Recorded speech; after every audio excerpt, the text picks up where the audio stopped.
O Evangelho segundo Lucas. No primeiro vídeo, exploramos o relato que Lucas pintou de João Batista e Jesus como o cumprimento da história de Israel e das promessas de Deus contadas nas Escrituras do Antigo Testamento.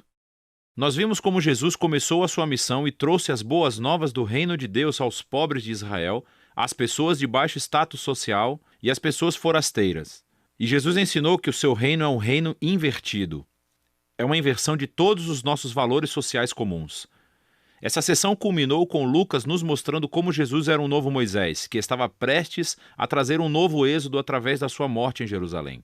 E assim chegamos à parte central do livro, onde Jesus leva seu recém-formado Israel a uma jornada até Jerusalém. Essa parte do livro consiste principalmente do ensino de Jesus através de parábolas, que é dado na estrada para várias pessoas que ele encontra, principalmente aqueles que fazem parte do seu crescente grupo de discípulos. E dessa maneira, Lucas descreve o ato de seguir Jesus como sendo uma jornada. É algo que você faz à medida que aprende a caminhar na vida. Então, primeiro, Jesus convida os seus discípulos para fazer parte da sua missão, enviando um grupo para ir antes dele, anunciando o reino de Deus. Então, ser um discípulo, desde o início, significava participar da missão do reino de Jesus, tornando-a sua. E quando os discípulos de Jesus retornam, ele começa a ensiná-los sobre a oração, sobre confiar na providência de Deus.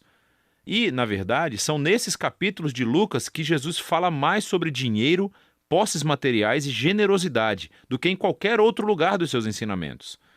Se seguir Jesus é verdadeiramente uma jornada de vida, deve produzir em nós essa mentalidade minimalista, criando uma liberdade de posses materiais e permitindo uma generosidade radical.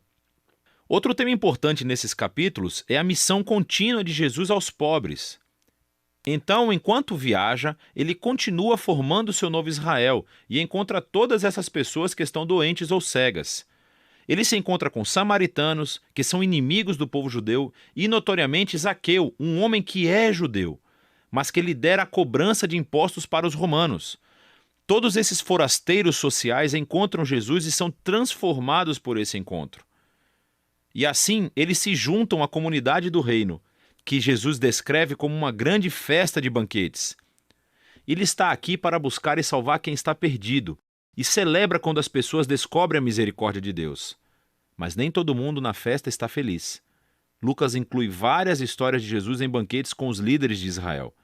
E todos estes se transformam em debates quentes, nos quais Jesus confronta o orgulho e a hipocrisia dos líderes. E assim, esse contraste de banquetes é demonstrado de uma forma memorável na parábola de Jesus sobre o filho pródigo. Assim, um pai teve 2 filhos e um deles, sendo tolo, fugiu e desperdiçou sua herança. Mas ele acaba por voltar, arrependido. E seu pai o perdoa e faz uma grande festa para celebrar o seu filho que estava perdido, mas foi achado. Porém, o irmão mais velho, que nunca deixou o seu pai, está com raiva e se ressente da generosidade do seu pai para com esse filho indigno. Nessa parábola famosa, Jesus explica toda a missão do seu reino para esses líderes. As suas festas representam a alegria de Deus em receber todo tipo de pessoa na sua família. O único requisito para entrar é humildade e arrependimento.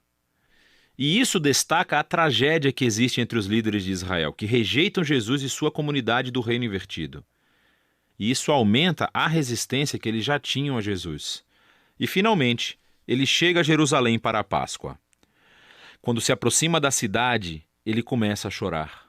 Os seus discípulos o saúdam como rei messiânico, mas os líderes de Israel o estão rejeitando. E ele sabe que a rejeição ao seu reino de paz colocará Israel em um caminho de resistência e rebelião contra o Império Romano. E isso trará a queda da cidade.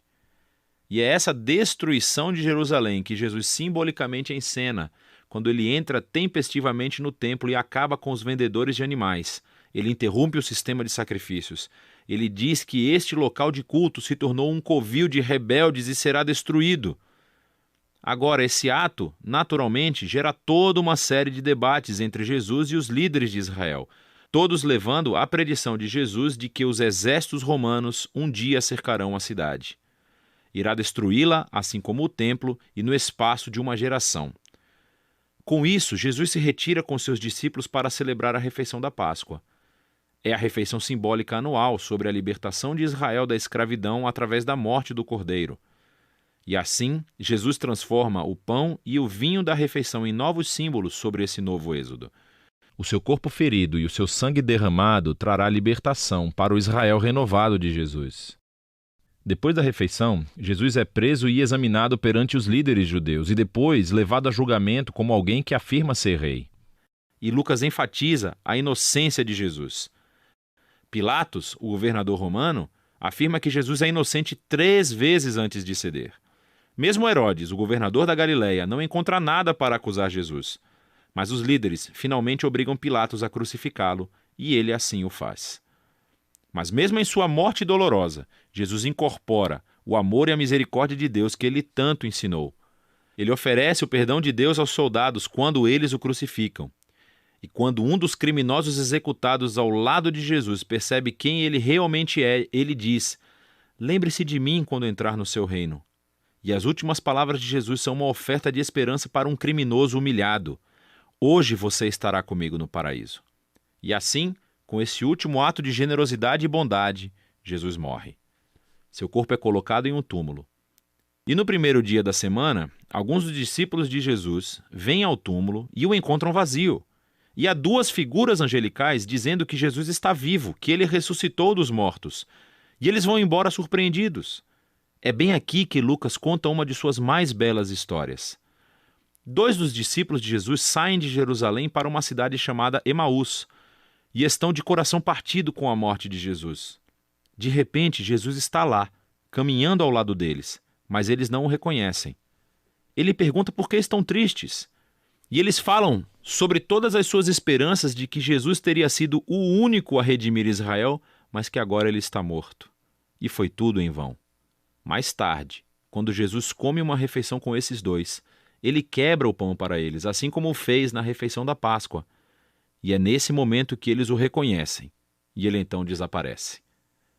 Lucas conta essa história para fazer uma afirmação importante sobre seguir a Jesus. Quando os discípulos de Jesus impõem as suas agendas pessoais e visão da realidade sobre Jesus, ele permanece invisível e desconhecido para eles. É somente quando nos submetemos ao reino invertido de Jesus, que foi resumido pelo seu corpo ferido na cruz e oferecido em amor pelo próximo, que vemos e conhecemos o verdadeiro Jesus. A cena final do livro é mais uma refeição. Jesus aparece aos seus discípulos e explica a eles, através das Escrituras do Antigo Testamento, como tudo isso fazia parte do plano de Deus. Que o Messias se tornaria o rei de Israel, sofrendo e morrendo pelos seus pecados e vencendo o mal com a sua ressurreição. E agora, assim como Simão o profeta prometeu no capítulo 2, o reino de Jesus se moverá para fora de Israel. Mas Jesus diz aos seus discípulos: esperem em Jerusalém pela vinda do Espírito que irá capacitá-los nessa nova missão.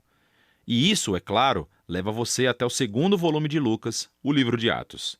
Mas por enquanto, esse é o Evangelho segundo Lucas.